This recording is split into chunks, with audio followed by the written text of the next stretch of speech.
Il y a des femmes qui découvrent la trahison par un message. D'autres, par une odeur de parfum. Nadia, elle, l'a découverte par une photo sur Instagram. Une photo où son mari était de dos, dans un parc qu'elle ne connaissait pas, avec 2 enfants et une autre femme. Cette histoire révèle la vie cachée de certains hommes. Elle avait scrollé sans s'arrêter. Puis elle était revenue dessus 1 heure plus tard. Nadia et Karim s'étaient rencontrés à Montréal à 24 ans, dans une soirée banale.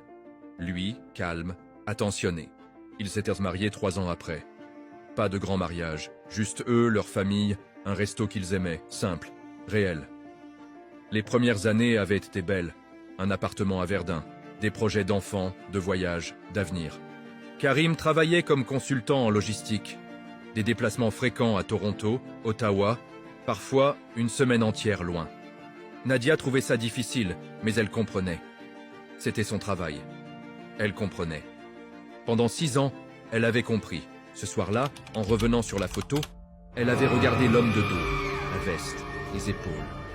La façon de tenir la main du petit garçon à côté de lui.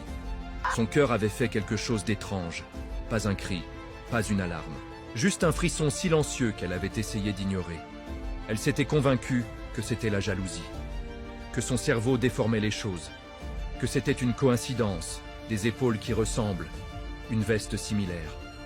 Elle avait fermé son téléphone. Le lendemain matin, Karim était rentré d'Ottawa. Il avait posé sa valise, embrassé Nadia, senti le café pris dans l'avion. Il avait dit « Tu m'as manqué ». Avant de passer sous la douche, il s'était retourné et avait dit « Je t'aime » avec ce sourire qu'elle avait toujours aimé. Et Nadia était restée dans leur cuisine, à faire son café, à sourire en retour. Mais la photo était encore là dans sa tête. Cette question qu'elle arrivait plus à faire taire. Et si c'était lui?